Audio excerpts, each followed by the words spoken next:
ಓಂ ಶಾಂತಿ. ಕೆಟ್ಟದ್ದನ್ನು ಕೇಳಬೇಡಿ. ಇಲ್ಲಿ ನೀವು ಸತ್ಸಂಗದಲ್ಲಿ ಕುಳಿತಿದ್ದೀರಿ. ನೀವು ಮಾಯಾವಿ ಕುಸಂಗದಲ್ಲಿ ಹೋಗಬಾರದು. ಕುಸಂಗದಲ್ಲಿ ಹೋದರೆ ಸಂಶಯ ರೂಪದಲ್ಲಿ ಮಾಯೆಯು ನುಂಗಲು ಬರುತ್ತದೆ. ದೇಹಾಭಿಮಾನ ಉಳ್ಳವರನ್ನು ಆಧ್ಯಾತ್ಮ ಜ್ಞಾನಿಗಳೆಂದು ಹೇಗೆ ಹೇಳಲು ಸಾಧ್ಯವಿದೆ?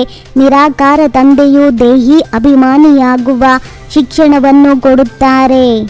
ತಂದೆಯ ವಿನಃ ಪರಮ ಅರ್ಥಾತ್ ಶ್ರೇಷ್ಠರೆಂದು ಬೇರೆ ಯಾರಿಗೂ ಹೇಳಲು ಸಾಧ್ಯವಿಲ್ಲ. ಆತ್ಮಗಳ ತಂದೆಯು ನಿರಾಕಾರ ತಂದೆಯಾಗಿದ್ದಾರೆ. ಬೇಹದ್ದಿನ ತಂದೆಯೇ ಬೇಹದ್ದಿನ ಶಿಕ್ಷಣ ಕೊಡುತ್ತಾರೆ. ಮತ್ತೆ ಅರ್ಧಕಲ್ಪ ಯಾವುದೇ ಶಿಕ್ಷಣವನ್ನು ನೀವು ಓದುವ ಅವಶ್ಯಕತೆ ಇಲ್ಲ. ಒಂದೇ ಬಾರಿ ಶಿಕ್ಷಣ ಸಿಗುತ್ತದೆ. ಮಕ್ಕಳೇ, ಆತ್ಮ ಅಭಿಮಾನಿ ಭವ. ದೇಹದ ಅಭಿಮಾನವನ್ನು ಬಿಟ್ಟು ಬಿಡಿ. ನನ್ನನ್ನು ತಿಳಿದುಕೊಳ್ಳುವುದರಿಂದ ನೀವು ಮಕ್ಕಳಿಗೆ ಆಸ್ತಿಯು ಸಿಕ್ಕಿಬಿಡುತ್ತದೆ. ತಂದೆಯು ಒಂದೇ ವಿದ್ಯೆಯನ್ನು ಓದಿಸುತ್ತಾರೆ. ಓದುವವರು ನಂಬರ್ ವಾರ್ ಆಗಿಬಿಡುತ್ತಾರೆ. ಜ್ಞಾನದಿಂದ ಸೆಕೆಂಡಿನಲ್ಲಿ ಗತಿ ಸದ್ಗತಿಯಾಗುತ್ತದೆ.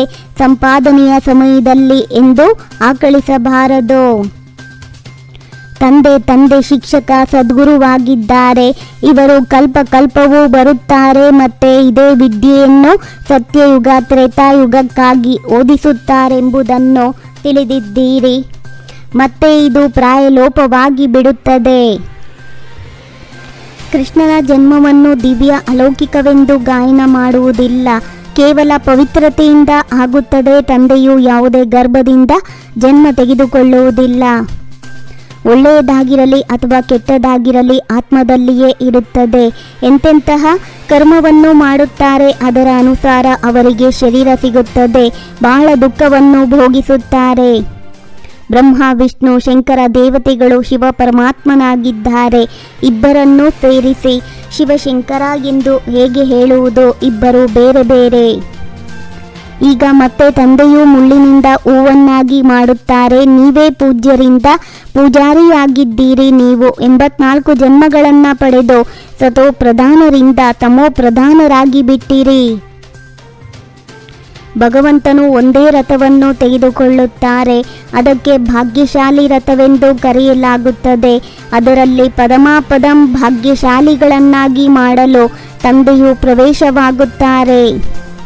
ಕೆಲವರು ಧಾರಣೆ ಮಾಡಿ ಮತ್ತೆ ಅನ್ಯರಿಗೂ ಸಹ ರುಚಿಯಿಂದ ತಿಳಿಸಿಕೊಡುತ್ತಾರೆ. ತಂದೆಗೆ ಯಾರು ಮಹಾರಥಿಗಳು, ಯಾರು ಕುದುರೆ ಸವಾರರೆಂದು ತಿಳಿದಿದೆ. ಇದರಲ್ಲಿ ತಬ್ಬಿಬ್ಬಾಗುವ ಮಾತೇ ಇಲ್ಲ. ಆಕಳಿಕೆಯು ಆಲಸ್ಯದ ಲಕ್ಷಣವಾಗಿದೆ. ಒಂದಲ್ಲ ಒಂದು ಮಾತುಗಳನ್ನು ಒಳಗಡೆ ಅದನ್ನಿಟ್ಟುಕೊಳ್ಳುವುದರಿಂದ ಬಹಳ ಆಕಳಿಕೆ ಬರುತ್ತದೆ. ತೂಕಡಿಕೆ ಬರುತ್ತದೆ ಎಂದರೆ ಧಾರಣೆ ಹೇಗಾಗುತ್ತದೆ?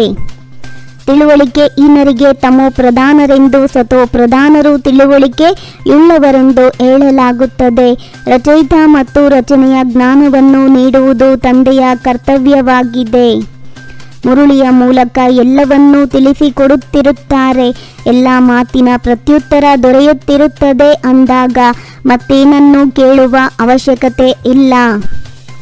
ತಂದೆಯು ಏನನ್ನು ತಿಳಿಸುತ್ತಾರೆಯೋ ಅದನ್ನು ಚೆನ್ನಾಗಿ ಧಾರಣೆ ಮಾಡಬೇಕಾಗಿದೆ. ಅನ್ಯರಿಗೆ ರುಚಿಯಿಂದ ತಿಳಿಸಿಕೊಡಬೇಕು. ಒಂದು ಕಿವಿಯಿಂದ ಕೇಳಿ ಮತ್ತೊಂದು ಕಿವಿಯಿಂದ ಬಿಟ್ಟು ಬಿಡಬಾರದು.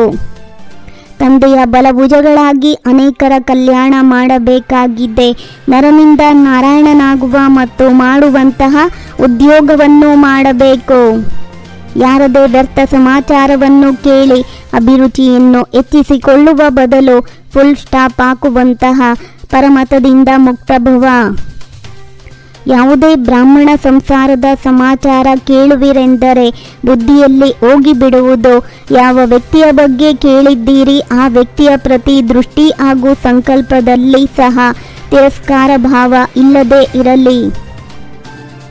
ಯಾರ ಹೃದಯ ವಿಶಾಲವಾಗಿದೆ ಅವರ ಸ್ವಪ್ನದಲ್ಲಿಯೂ ಸಹ ಅಡ್ಡಿನ ಸಂಸ್ಕಾರ ಇಮರ್ಜ್ ಆಗಲು ಸಾಧ್ಯವಿಲ್ಲ. ಓಂ ಶಾಂತಿ. 21 ಜನ್ಮಗಳಿಗೆ 21 ಪರಮಾತ್ಮನ ಮಹಾವಾಕ್ಯವನ್ನ ಆಲಿಸಿ. ನಿಮ್ಮದೇ ಆದಂಥ ಈ ಚಾನಲಿಗೆ ಲೈಕ್ ಮಾಡಿ, ಶೇರ್ ಮಾಡಿ, ಸಬ್ಸ್ಕ್ರೈಬ್ ಆಗೋದನ್ನು ಖಂಡಿತ ಮರಿಬೇಡಿ. ಓಂ ಶಾಂತಿ.